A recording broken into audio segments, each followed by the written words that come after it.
Oke, selamat sore teman-teman.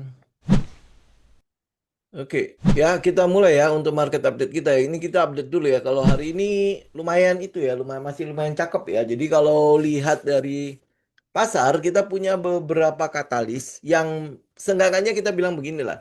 Dia memperjelas ketidakjelasan yang terjadi kemarin ya. Oke, nah kita lihat dulu ya. Pertama adalah soal Iran sama US. Katanya ada deal, ternyata no deal ya, no deal. Tapi market masih cukup bagus. Ini beritanya ya. Jadi Iran bilang apa, Iran lagi, Trump bilang sudah deal ya, deal approve. Teheran bilang tidak ya. Jadi lu percaya siapa? Gue percaya sih Teheran ya. Ya untuk saat ini gue percaya sama Teheran. Tapi ya udahlah, kita tinggal follow up aja. Kayaknya sih ya, kemarin kan habis ditembak, jatuh tuh helikopternya. Dari kelihatannya balasannya tidak gimana-gimana ya, gencar banget ya. Dan kita lihat di harga minyak itu pelan-pelan turun ya. Jadi udah tidak membentuk high nih. Kalau teman-teman lihat ya, harga minyak ini pelan-pelan turun terus kan. Nah, ini low yang pernah terjadi kan di 78, 79 lah. Ya, 79. Nah, ini kalau lihat ya, kalau terus begini ya, ya kita berharap adalah dia akan kembali normal ya. Akan kembali balik ke sekitar 70-an, 60, balik ke asumsinya APBN. APBN kan asumsinya sekitar 70 US dollar per barel ya. Nah, jadi moga-moga dia balik kembali ke situ ya udah. Jadi udah mulai agak tenang nih ya. Nah, ini mungkin jadi satu masalah kan kalau kemarin pas ribut-ribut soal perang Iran ya, ini kan kena juga kan Indonesia kan. Oh, kalau ini ternyata subsidi kita menjadi membengkak ya, walaupun nggak bengkak-bengkak, nggak bengkak-bengkak banget sih, tapi ya nanti kita tinggal cek aja bengkaknya gimana ya. Kemudian habis itu kalau kita lihat nih ya, tenaga untuk turunnya itu masih ada ya, tenaga untuk turunnya masih ada. Ini mungkin pasti masih ada, inilah ada pergerakan naik ke atas ya. Nah, yang penting tidak membentuk high baru ya. Ini sudah terus low kan ya, terus turun nih. Gue tandain lagi nih ya, udah terus turun nih. Yang penting turun turun turun terus kan. Nah, nanti dia bikin lagi satu untuk high ya. Kalaupun nanti dia sampai ke 96 ya, kita berharap dia tidak close di 96 tapi terus turun kan. Nah, ini berita baik untuk market ya, berita baik juga untuk Indonesia. Walaupun ya apa, klaimnya kan katanya World Bank, terus siapa lagi yang ngomong kalau Indonesia, wah Indonesia cukup tangguh ya walaupun ada kenaikan pada harga minyak ya. Ya udahlah, itu kita terima terima aja lah kalau yang baik-baik ya. Oke, nah itu yang kita lihat. Jadi artinya perang Iran deal atau no deal ya, kita lihat bahwa harga minyak tuh pelan-pelan terus turun ya. Jadi kemungkinan besar ya, mungkin daerah-daerah Timur Tengah situ mereka sudah menemukan cara ya, cara untuk apa ya, meloloskan minyak-minyak. Jadi kayak misalnya kemarin Uni Emirat Arab kan udah memindahkan tuh dari yang pelabuhan yang di dalam tuh udah mulai keluar kan ke lupa lah namanya apa ya, tapi ini udah di luar Selat Hormuz, jadi udah nggak perlu lewatin Selat Hormuz kan. Jadi ya pelan-pelan mereka udah mulai menemukan cara untuk mensuplai minyak lah ya. Oke, jadi ini adalah berita baik lah ya. Kemudian habis itu kita lihat hari ini sektor tambang, sektor perkebunan itu udah mulai merespon ya, mulai merespon. Jadi kalau lihat sektor perkebunan atau tambang, bentar, basic material mana? Nah, ini basic material ya, dia udah mulai merespon ya, walaupun ini mungkin kita lihat per sahamnya aja lah ya. Misalnya BRMS udah mulai ngerespon ya. Hari ini naik 10. Kemudian ini ya, ini kan yang favorit kan, ditunggu kan. Nah, Bumi hari ini merespon 12,14%. Ya, dan saham-saham itu, yang saham-saham yang lain yang batu bara. Kenapa? Karena sudah ada kejelasan pada cara kerja PT DSI. Ya, terutama sampai tanggal 31 Desember. Ya, ini udah kita bahas di hari Rabu kemarin. Ya, jadi cara kerjanya sampai 31 Desember, PT DSI ini cuman menjadi pusat pelaporan dan monitoring. Ya, jadi ya artinya ekspor dan importnya, prosedurnya itu semua masih normal. Karena itulah makanya kemarin kan saya udah bilang kan, kok nggak direspon. Ternyata hari ini merespon. Jadi itu menambah bensin untuk kenaikan pada indeks harga saham gabungan ya. Dan ini batu bara. Kemudian habis itu teman-teman lihat juga yang nikel-nikel ya, kayak Misalnya NCKL. Ya ini yang gue perhatikan aja ya teman-teman, tinggal cek-cek aja yang lain ya. Ini misalnya NCKL hari ini naik 13,38%. Ya. Kemudian habis itu ada namanya DKFT misalnya.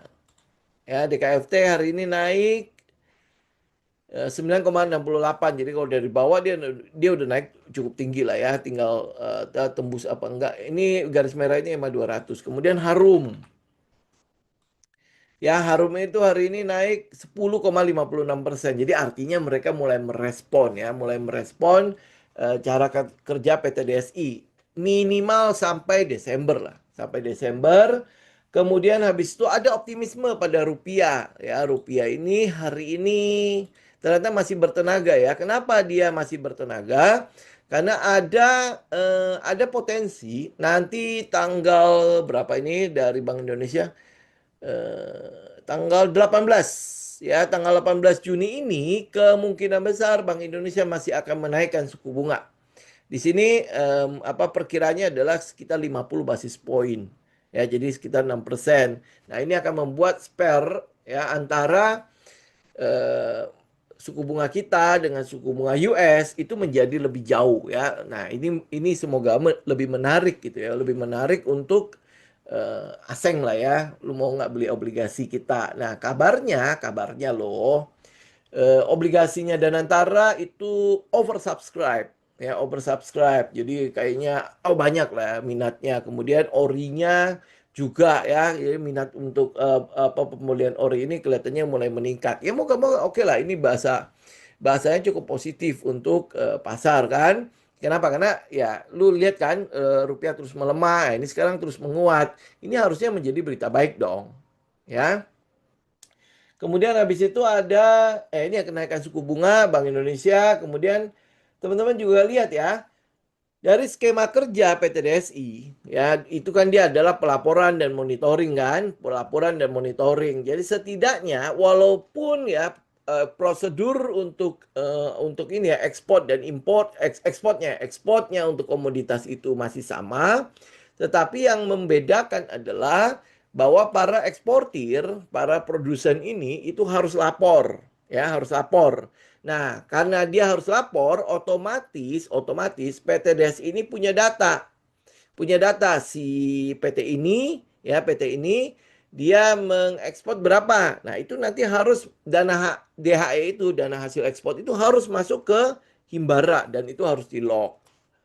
Ya, harus di-log. Ini yang membuat optimisme pasar ada lah ya, ada. Jadi artinya tadinya mungkin ya anggaplah ambil contoh ya, ekspornya itu 1 juta US dollar ya, kemudian habis itu di situ mungkin ada transfer pricing atau under invoicing kan, menjadi tinggal 750.000 ya. Nah sekarang karena dia harus lapor kan, ini berarti praktek ini harus ya nggak bisa sembarangan kan, ya mungkin dia tes dulu lah ya.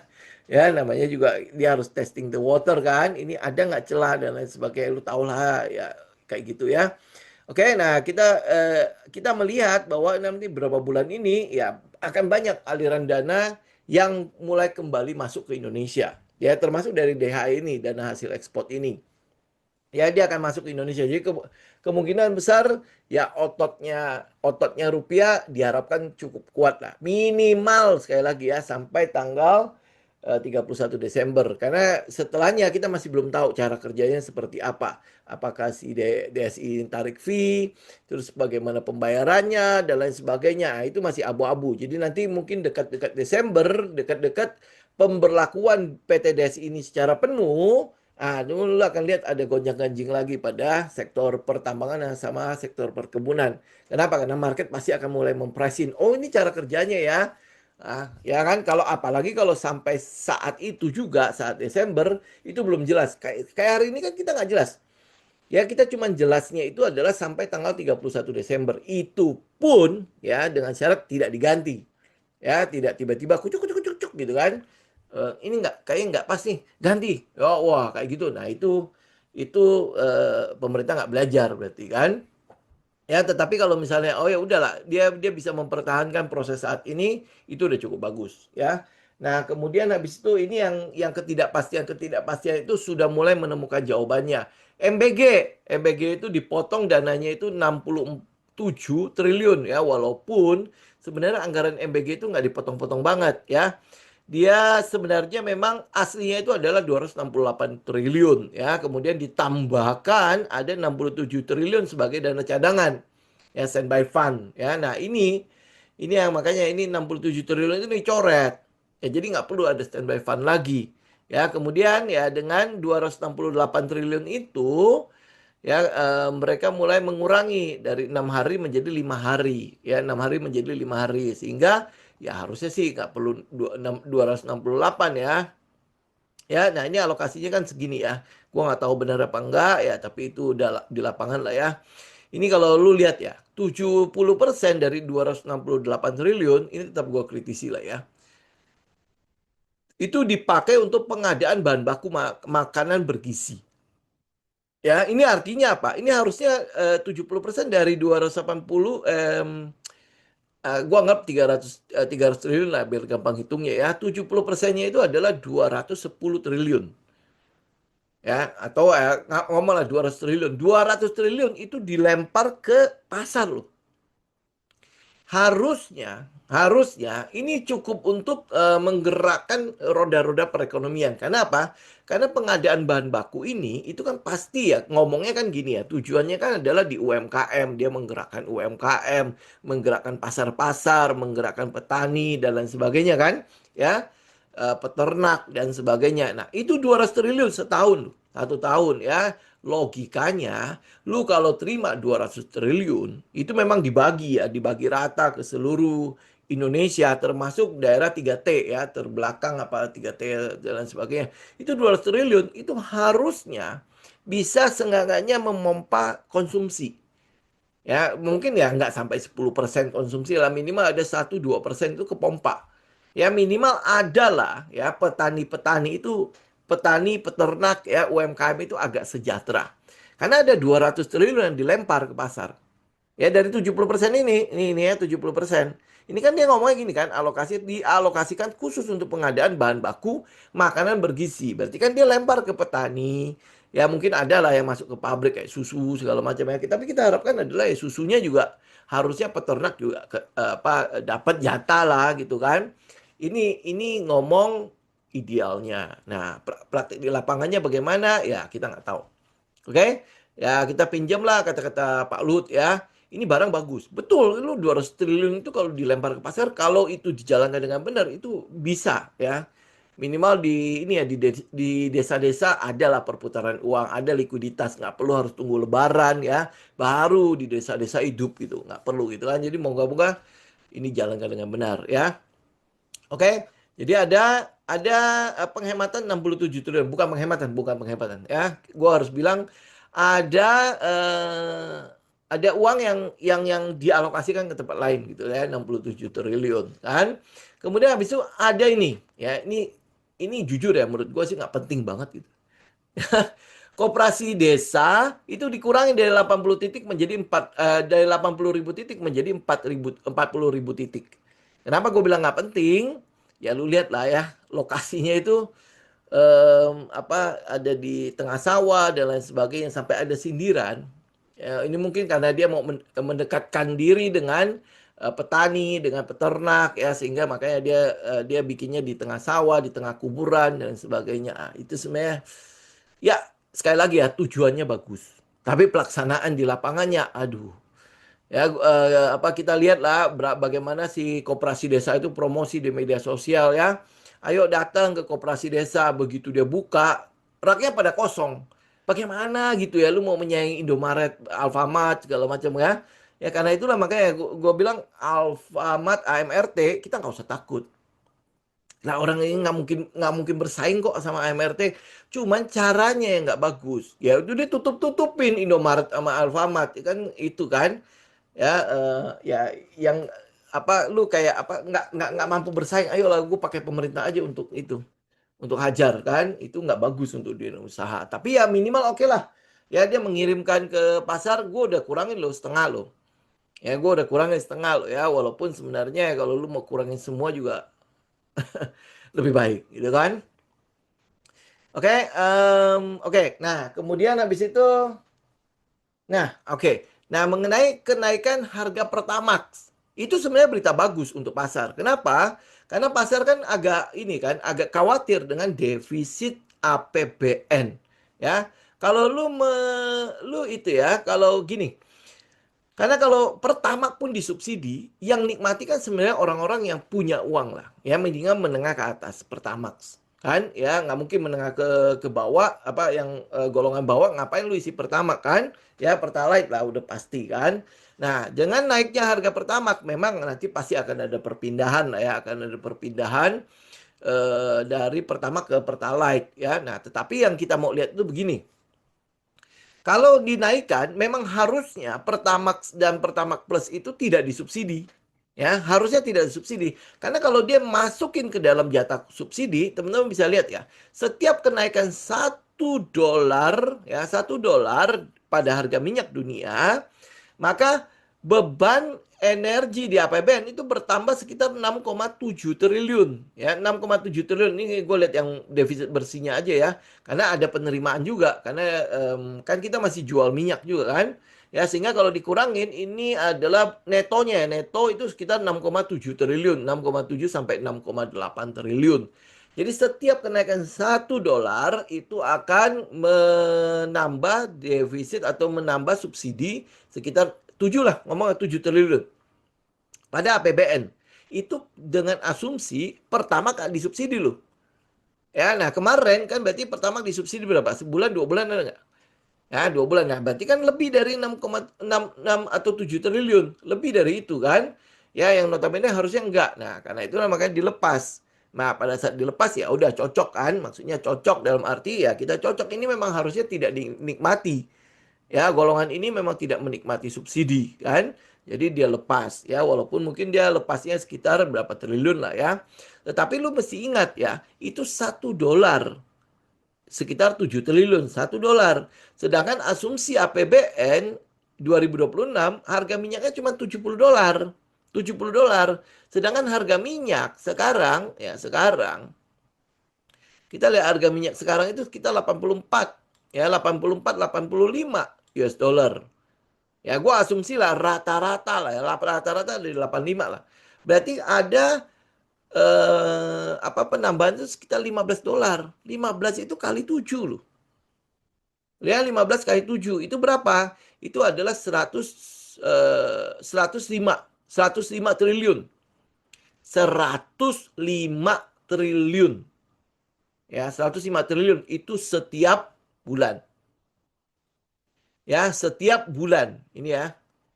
Ya, ini ya. Ini hitungnya 100 setiap bulan. Nah, si perang ini sudah terjadi sejak Maret ya, sejak Maret. Artinya Maret sampai sekarang berarti sudah 4 bulan. Kita harus menambah subsidi itu sekitar 400 triliun. Pada ini. Ya, ini kan jelas apalagi lu tambahin pertamax itu jelas lebih mengkhawatirkan kan?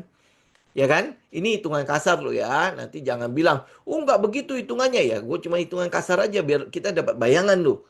Ya, bahwa ini ya jelas akan menekan APBN apalagi lu tambahin lagi Pertamax ya kan jelas akan lebih menekan lagi. Oke? Ya, ini kurang lebih. Jadi kenaikan harga Pertamax ya dianggap sebagai pasar menjadi sesuatu yang bagus karena itu meringankan defisit pada APBN.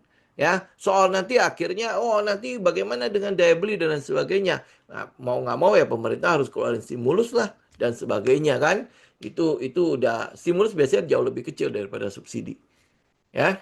Oke. Nah, itu adalah berita-berita baik. Ya, berita-berita baik pada pasar sehingga ya seenggaknya kalau kita bilang ya untuk saat ini ya kalau pemerintah bertahan ya mempertahankan terus bensin untuk pergerakan ini is good gitu. Ya, lebih baik gitu, bagus. Nah, yang kita tunggu itu kan sebenarnya adalah asengnya itu mulai ya, asengnya itu mulai masuk gitu, asengnya mulai percaya gitu. Nah, mungkin ya kita mesti nunggu lah, menunggu sampai tanggal 18 sampai tanggal 23. Ya nggak apa-apa sih ya, maksudnya tanggal tanggal segitu kan, itu tanggal-tanggal penting kan.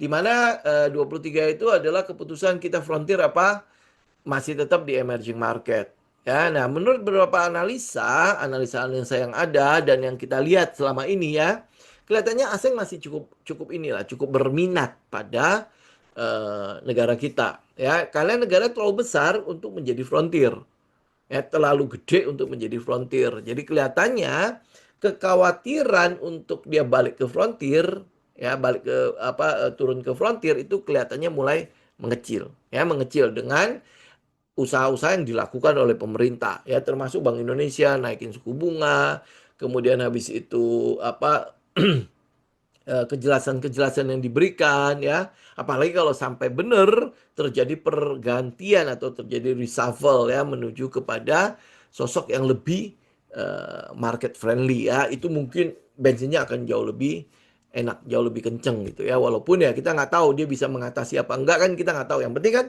ganti dulu kan market kan selalu maunya begitu kan nah habis itu nanti udah diganti euforia dulu kan nah ternyata nggak bisa kerja juga baru kita presin lagi. Ya kurang lebih kayak gitu lah ya. Jadi apa yang kita lihat pada indeks harga saham gabungan, sebenarnya kalau kita lihat dari momentumnya, tenaganya masih ya belum belum gede-gede banget ya, karena ini masih di daerah bawah, ya RSI-nya masih daerah bawah, jadi momentumnya baru mulai panas nih mesinnya, ya. Nah, mesin yang panas ini apakah akan gagal untuk melaju? Ya semua tergantung pada di lapangan kan. Nah, tapi secara teknikal dia memang udah masuk ke area yang kita sebut sebagai resisten. Ya, area di sini di mana kita katakan sini itu adalah ini kayak gini teman-teman lihat ya.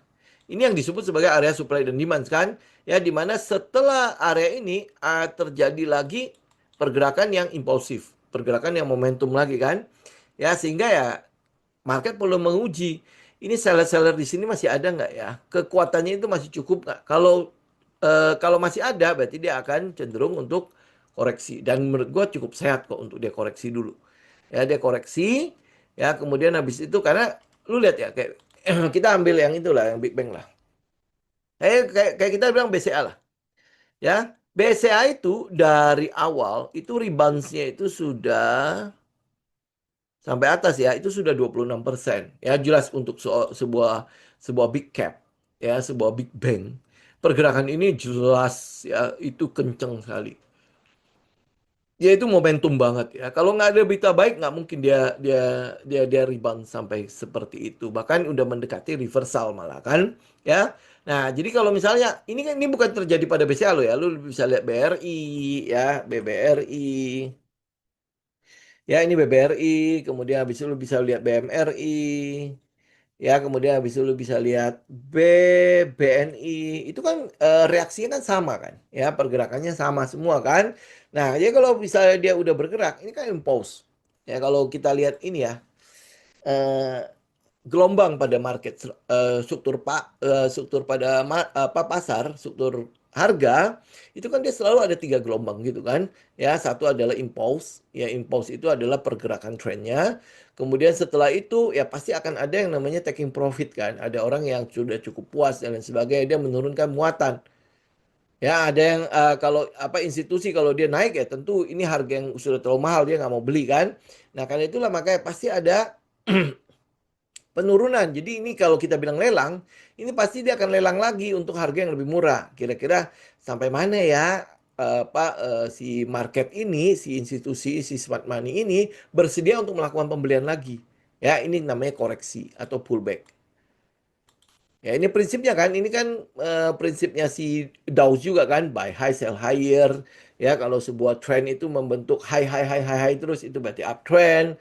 Ya, berarti dia akan masih akan, ya apa, trendnya masih akan lanjut. Kalau trendnya itu membentuk low, low, low, low, low, maka trendnya ya dia adalah downtrend dan trendnya kalau dia terus membentuk low, berarti trendnya akan lanjut. Itu kan teori Dow kan ya.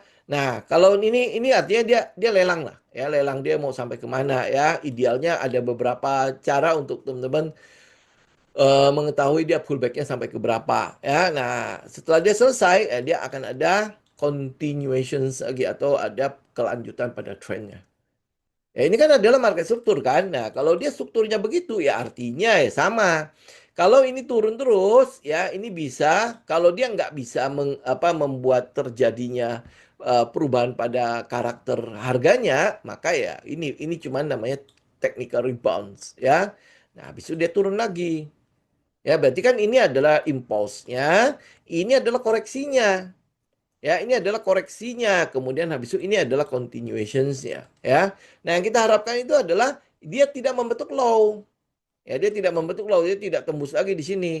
Nah, kalau dia tidak tembus lagi di sini malah membentuk ke atas, berarti ini adalah impulse-nya, ini koreksinya, dan ini kelanjutan trennya. Apalagi sampai dia bisa ngebreak swing high sebelumnya, ya. Kalau dia udah bisa ngebreak swing high sebelumnya, tidak ada low yang baru, artinya apa? Artinya dia sudah berubah trend. Nah, kalau dia sudah mulai berubah trend, ya kita berarti kan kita udah tahu ya, ya bottomnya udah ketahuan ya di situ. Oke, ya kita nggak pernah tahu di mana bottomnya. Ya kita nggak pernah tahu di mana bottom. Ya cuman ya setelah kejadian, oh itu bottomnya. Ya, oke. Nah ini jadi udah teman-teman tinggal ikutin aja pergerakannya. Ya kita tinggal konfirmasi demi konfirmasi. Ingat, konfirmasi demi konfirmasi. Ya, apa yang kita lihat sekarang? Oh kalau memang ya apa kompositnya sudah bagus, ya sudah kita ikut. Ya kan udah ada beberapa watchlist kan, ya watchlist yang udah clear-clear aja gitu ya. Ya apa sudah apa sudah ya sudah clear aja gitu kan. Nah, udah itu yang kita ambil dulu. Ya kita simpan dulu. Jadi kalau kayak misalnya contoh kemarin kan saya bilang kan kalau lu invest, lu ya tinggal top up aja. Ya itu udah waktunya top up untuk Big Bang itu kan. Kalau nanti dia turun tidak membentuk low, ya itu juga menjadi area buat teman-teman untuk top up lagi. Tapi ini invest ya, karena kita hampir boleh bilang jarang trading untuk inilah, untuk big cap ya. Tapi kalau keadaan begini, lu kalau mau ngambil ini yang gue udah ngomong berkali-kali kan, ya kapan lagi lu bisa dapetin big cap ya atau big bang ya dalam sebentar doang 20, 30, 35%. Itu cuma waktu COVID kemarin. Ya nah sama hari ini. Ya sama hari ini. Ya jadi lu bisa rebound sampai sekencang itu gitu. Ya. Apakah udah bisa pakai geset? Kita masalahnya belum belum dapat high-nya, Pak. Ya, jadi nanti dulu. Ya, nanti dulu ini malah kalau misalnya ini kita lihat ya, pergerakan indeks harga saham gabungan. Kalau gue mau cari high-nya, ya malah ini kalau kita pakai itu ya Golden Stones ya. Dia bisa retest sampai ke sini, kemudian pullback, berarti kan ini masih koreksinya kan, ya. Masih fase koreksi, dia bisa aja sampai ke sini, kemudian turun lagi, ya itu masih fase koreksinya. Gitu. Karena itulah makanya kita butuh lihat ya. Lihat adalah indeks harga saham gabungan tidak ada low lagi. Ya, tidak membentuk low lagi, tetapi malah ya minornya udah begini nih. Ya, udah LPS LPS gitu loh. Itu akan jauh lebih ini. Nah, gini deh. Ya, kalau teman-teman lihat ya. Ini kita lihat yang inilah ya. Moga-moga history repeat lah ya. Rhythmnya itu yang repeat ya, bukan bukan historinya ya. Ya, nah kalau kita lihat ya, ini adalah zaman di mana COVID itu berada. Ya, COVID, bagaimana COVID itu rebounds? Ya, lo lihat. Dia turun, jebret. Ini kan ada impulse-nya kan. Impulse-nya kan. Kemudian habis itu dia rebound. Teng. Ya, teng kan. Ya. Kemudian habis itu ini ada koreksinya. Ini koreksinya. Ya, next habis itu ngapain? Dia lu lihat ya koreksinya ya. Ini dari sini impulse, kemudian dia koreksi tuh ya. Dia koreksi kan cocok kan ya maksudnya itu adalah koreksi dangkal kan 38,2 kan. Udah gua buang dulu ini. Nah, habis itu kan dia tidak ada low baru. Lu lihat ya, ada ini nih gua itu ini low. Ya, dia nggak ada low baru, malah dia membentuk base. Ini keren nih. Jadi dia ngumpulin tenaga di atas, terus habis itu baru jebret. Ya, ini kasus waktu COVID, ya, kasus waktu COVID. Kalau ini kan datanya clear, datanya gampang untuk kita hitung. Ya, nah kalau kasus sekarang itu karena ketidakpercayaan. Nah, sekarang kan kita was-was ya. Kalau misalnya tiba-tiba dapat mic yang ngomongnya beda lagi, misalnya contoh 10 tambah 6 berapa? Ya, kan apa ya itu kalau cuma begitu doang sih oke lah nggak mempengaruhi pasar kan. Ya, tetapi ya moga-moga ya enggak jangan sampai mempengaruhi pasar punya lah tiba-tiba ngomong wah gini gini gini. Nah, itu yang kita takutkan kan. Ya, tetapi selama ini kan udah mulai clear ya, mulai diem kan? Ya, lu lihat nggak? Ya, pas selama rebound ini kan apa tidak ada komentar-komentar yang terlalu berlebihan kan, tapi komentar-komentar yang diberikan itu kan cukup menyejukkan pasar kan. Nah itu, oh ya itu udah bagus gitu. Pokoknya ini belajar lah ya. Moga-moga pemerintah belajar ya. Jadi tidak mengulangi lagi hal yang sama nanti ke depannya. Itu. Ya, nah tapi ini ya kita boleh inilah, kita boleh bersyukur lah ya. Ya bersyukur dalam arti gini ya. Ya, gua nggak itu ya, nggak, bukan tidak prihatin dengan teman-teman yang nyangkut ya, yang dan lain sebagainya, enggak ya. Itu kan ya pasti salah salah salah sendiri lah ya. Kenapa nggak ada risk management? Kenapa nggak pakai uang dingin dan lain sebagainya ya. Tapi kalau misalnya lu tahu tentang trading, ya pasti lu tahu tentang stop loss kan. Ya udah turun sebanyak ini, masa iya lu masih mempertahankan sebanyak itu kan? Nah, ini yang gue bilang, kalau memang ini adalah sebuah quote and quote konspirasi dari pemerintah untuk kita bisa mendapatkan harga murah, ya bagus. Ya, bagus. Gue anggapnya begitu aja lah ya. Ya, jadi ya kita nggak menyimpan banyak dendam. Ya walaupun ya gue tetap kalah. Kita kita pasti kalah lah di sini kan. Ada beberapa kali rebound kita pikir udah selesai. Ya, udah kelar, ternyata masih turun lagi kan. Ya udah apa ya, cuma dapat dikit ya. Ada juga yang di sini udah pasti banyak kalah lah. Ya, nah ini moga-moga ini merupakan sebuah petunjuk cukup bagus ya, dan itu boleh kita bilang awal yang cukup bagus untuk kita terus memperhatikan. Kalau nggak salah hari ini asing itu net buy ya. Ya, asing itu net buy kalau nggak salah ya. Dan oh ya, sama satu lagi begini. Ternyata setelah diselidiki ya, setelah di research, waktu COVID kemarin asing juga belum masuk loh. Ya, belum masuk. Jadi memang ya lu mau bilang pahlawan devisa dan lain sebagainya ya terserah lah apapun gambarannya ya. Tapi kalau misalnya itu terjadi seperti seperti waktu COVID, ya berarti kan memang lokal yang akan mendahului ya. Ya kita akan dapat duluan, kemudian habis itu kalau dia masih bagus-bagus aja seperti waktu ini ya ritmenya itu berulang waktu COVID, maka ya udah artinya kita sudah sempat mengumpulkan saham-saham bagus dengan harga lumayan murah. Kayak gitu ya. Nah tapi ini tinggal konfirmasi aja, ini masih belum aman ya. Oke, saya harus katakan sekali lagi ya, yang mungkin yang sering kalau gua upload ke YouTube itu cuma ngeliat sepotong di depan ya, ini masih belum aman ya. Karena itulah makanya gue setiap pagi itu sering gue kasih insight kan, biasanya kan gue jarang kan ya. Kenapa? Karena kita mau tangkep peluang ini. Kalau ini udah selesai kan lumayan kan ya. Contoh misalnya kayak hari ini kan kumdet AMRT ya, kumdet AMRT kan. AMRT berarti kan Senin itu kan harusnya udah extend kan. Nah kalau dia tidak membentuk low baru itu it's good ya, it's good. Nah contoh kayak misalnya kayak DSSA itu gue masih agak khawatir. Kenapa gue masih agak khawatir ya, kemarin itu kan kita khawatir kalau dia RUPS itu masih akan membagi dividen kan. Kalau akan bagi dividen kan pasti akan ada ini kan, ada ex-debt lagi turun lagi kan. Ya, dan ini nih, ada yang perlu dimakan ini. Di situ ada gap. Ya, di situ ada gap. Walaupun ya di atas juga gapnya banyak. Ya, enggak, gue sih berharap ya, karena gue udah punya barang kan.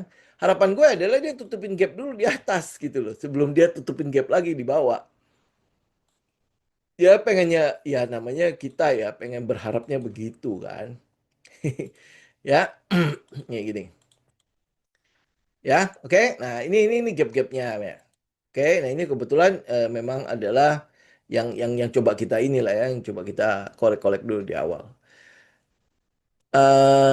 Ya betul ya. Nah, memang memang tapi yang dibutuhkan asing itu sebenarnya bukan masalah penguatan pada rupiah. Rupiah yang stabil. Kalau dia stabil kan otomatis ya dia nggak perlu harus double rugi kan. Ya kan? Gitu. Nah, kalau dia masuk sekarang itu justru sebenarnya kalau gue bilang ya, kalau hitungannya semua udah mulai beres, hitungannya semua udah beres, itu sebenarnya asing itu jauh lebih menguntungkan ya daripada kita yang orang lokal. Kenapa? Karena dia datang dengan US dollar yang masih tinggi. Ya, kalau kita ya memang memang udahlah, nasib rupiah kita ya udah apa ya, satu rupiah satu rupiah kan, kita nggak pernah naik kan, ya kan. Nah dia tuker satu satu US dollarnya itu dengan uang yang lebih banyak, ya uang yang lebih banyak, otomatis ya kita berharap ya dia Kalau dia masuk ke pasar ya dengan uang yang lebih banyak lagi, ya kan? Nah, kalau kalau nanti ya, kalau nanti rupiahnya terus menguat, sebenarnya dia dia rugi di kurs ya, karena kan dia masuk dengan uang yang banyak kan, nanti dia keluarnya dengan uang yang dikit. Tapi sebenarnya kalau nanti penguatan rupiahnya benar-benar kuat ya, nanti pada saat dia mulai taking profit, ya dia mulai taking profit, dia dapat rupiah yang lebih banyak karena dia plus profit kan, plus profit, kemudian habis itu ditukar kembali ke US dollar dengan harga yang lebih murah, ya dengan harga yang lebih murah jelas ya apa, kalau hitungannya si Aseng dia jelas lebih menguntungkan, tapi kan Aseng itu kan butuh kejelasan dulu, ya kejelasan. Jadi kalau gue masuk ke pasar modal nih sekarang nih, gue beli nih saham lu ya, memang iya sahamnya murah-murah kan,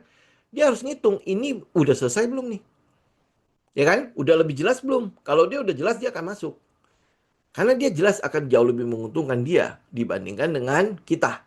Ya kita memang dapat harga murah, tetapi belinya dengan rupiah kan, dia belinya dengan US dollar. Gitu ya. Oke, gua update begitu doang hari ini ya. Oke, nah kalau teman-teman ada pertanyaan, yuk silakan. Oh ya, sama itu gue ingatkan ya buat teman-teman yang ikut kelas Gold besok ya, besok jam 8 kan. Ya, jam 8 pagi 7.45 itu gue udah buka. Ya. Oke, jadi jangan lupa ya, jangan lupa. Linknya kalau nggak salah udah gue bagikan ya di itu kan. Oh udah. Ya. Jadi jangan lupa ya, besok pagi jam 8 ya, jam 8 kita mulai udah pasti akan jam 8 ya. Terus habis itu teman-teman yang alumni ya, jangan lupa itu berarti siapin waktu aja besok. Besok jam 8 sampai jam 12 kan. Ya, sedikit doang. Gue cuman update aja. Ya, update aja setup-setup kita ya. Mungkin akan harusnya udah jauh lebih baik ya. Sekarang udah tinggal masalah mental mental masing-masing aja ya, masalah mental doang. Oke, oke, ada pertanyaan nggak teman-teman? Ini apa ya, ada update sampai 6 kali.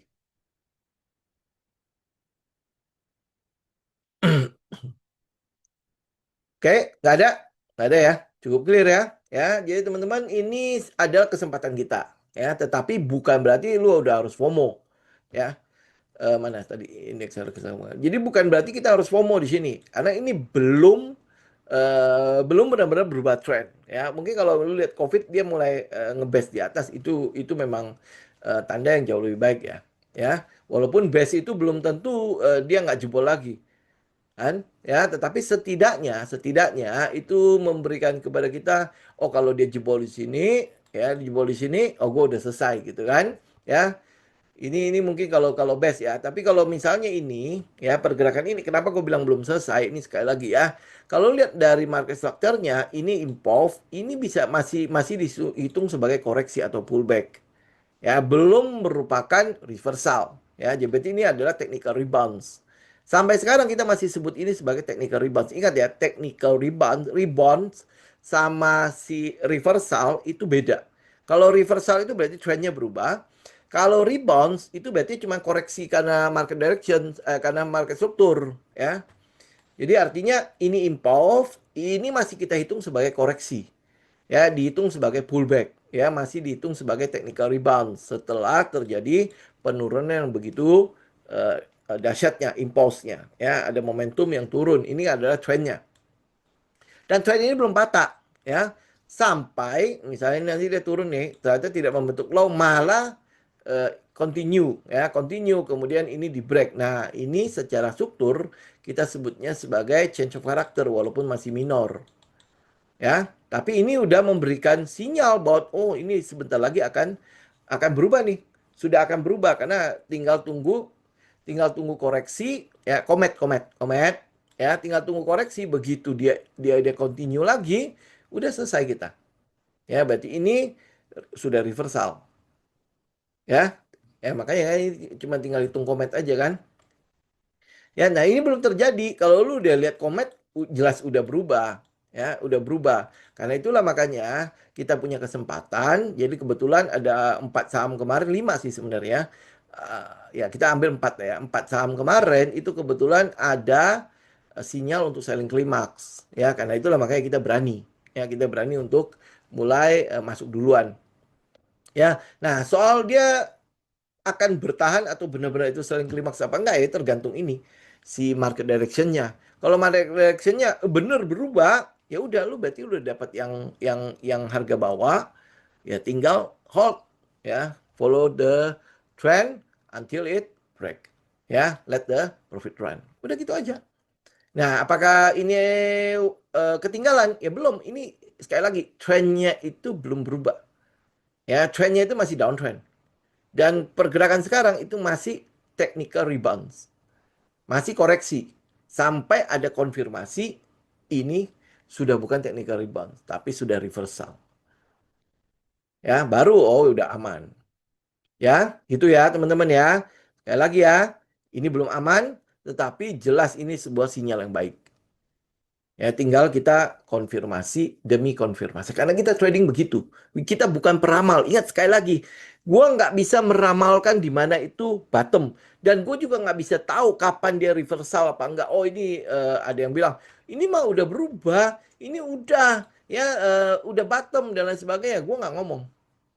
Ya, gue mau tinggal menunggu dia membentuk pattern reversal. Ya, dia memberitahu kepada kita, oh change of character. Nah, udah, gua akan ngomong kalau itu sudah change of character. Gitu ya. Oke, FTSE udah nggak mempan sih kayaknya, Pak. Ya, paling dia kalau dia turun juga nggak gede, nggak segede MSCI. Ya, dan kalaupun dia turun, ini kelihatannya paling akan nutup gap itu. Ya, kalau dia turun sampai segitu, ya lu udah pasti kena trailing stop. Udah keluar aja dulu, gampang kan? Simple. Ya, kalau kita trading kan cuma begitu doang. Lu udah dapat, sekarang floating profit, berarti kan tinggal trailing stop. Kalaupun nanti FTSE akhirnya dia menurunkan, udah. Ya, tetapi masalahnya adalah MSCI udah selesai. MSCI udah selesai, sedangkan si fundamental si DSSA itu nggak kenapa-napa, gitu ya, nggak kenapa-napa. Kemarin kan kita masih mengecualikan si batu baranya kan, nah tapi kan batu bara udah mulai jelas kan. Kemudian habis itu em, apa namanya laporan keuangannya kemarin kan laba berapa 200 sekian juta US dollar kan, memang dia tidak membagikan dividen. Ya udahlah ya, selama ini kan kita nggak ngejar dividen juga kan, tapi minimal udah yang semuanya semua jelas ya, udah tinggal kita ikutin aja trennya. Nanti kalau FTSE apa rebalancingnya udah kelarnya kan tanggal 18 atau tanggal berapa kan, ya ini paling cuma tinggal seminggu lagi. Tapi kalau lihat dari em, apa broker summary-nya si DSSA, kemudian pengumpulan barangnya DSSA, ya lebih cenderung lebih banyak bayarnya dibandingkan dengan sellernya. Nah, kalau kayak gitu ya sebenarnya udah cukup inilah. Kita udah tidak terlalu khawatir-khawatir banget dengan DSSA. Kalau dia turun tidak kena trailing stop, ya sudah kita tinggal ikutin aja trennya sampai patah. Gitu ya, siapa tahu kan dia balik lagi ke 10.000 kan, lumayan kan, udah pasti beggar. Nah, nanti tinggal inilah akhir tahun ya, tinggal kita lihat berapa beggar yang kita dapat. Itu yang penting. Ya, berapa bagger yang udah dapat, karena ini jelas ini adalah em, apa Mercy harga bajai, ya kan? Mercy harga bajai ya. Sekarang tinggal kita nggak perlu percaya diri, kita nggak perlu harus pede banget dan lain sebagainya, nggak usah ya. Tinggal follow up aja, tinggal kita konfirmasi aja trennya oke, ya, kemudian pergerakannya semuanya pas, konfirmasinya pas, udah gitu ya. Kayak misalnya contoh yang 4 saham tadi kan, kita berharap adalah tidak ada low baru kan, ya, tidak ada low baru itu sebelum sebelum ada pergerakan sekarang loh, ya, sebelum ada pergerakan ini loh, ya kan. Kita ngomongnya kan tanggal 29 Mei, ya. Kalau dia tidak ada low baru itu berarti udah sebuah sinyal, ya. Kenapa? Karena indeks harga saham gabungan itu bikin low baru, sedangkan dia bertahan, artinya dari relatif strength-nya dia lebih kuat daripada indeks. Nah, berarti kalau dia lebih kuat daripada indeks, itu kan sesuatu yang lu quote and quote perlu diperhatikan gitu. Dan hari ini kita masih melihat dia cukup kuat. Ya, indeks naik cuma berapa? Ini indeks cuma naik berapa? Ya, indeks naik ya plus minus 14% lah ya. Sedangkan yang saham-saham yang kita perhatikan itu floatingnya udah ada yang 80 kan, kayak gitu kan. Ya, nah itu berarti relatif strength terhadap indeks harga saham kamu itu dia kuat. Ya, kalau selama dia masih kuat begitu, kita nggak usah khawatir. Gitu. Ya, udah. Ada lagi pertanyaan yang lain? Ya, Pak Nunu udah ya itu ya. Jangan jangan ambil dulu. Nanti tunggu dia pullback karena kita belum dapat high-nya. Ya, oke. Kalau tidak ada teman-teman yang itu ya, yang gold, kita ketemu besok ya. Ya, besok pagi ya jangan lupa ya. Jam 8 sampai jam 12 siang. Oke, ya saya kayaknya cukupkan dulu untuk hari ini. Semoga bermanfaat teman-teman. Sampai ketemu lagi minggu yang akan datang ya dan kita berharap semuanya baik-baik saja. Ya dan yang sudah cuan ya kita mau ya kita bisa berharap lah semoga cuannya lebih tebal ya. Oke, thank you semuanya. Sampai jumpa lagi. Saya Jim pamit. God bless.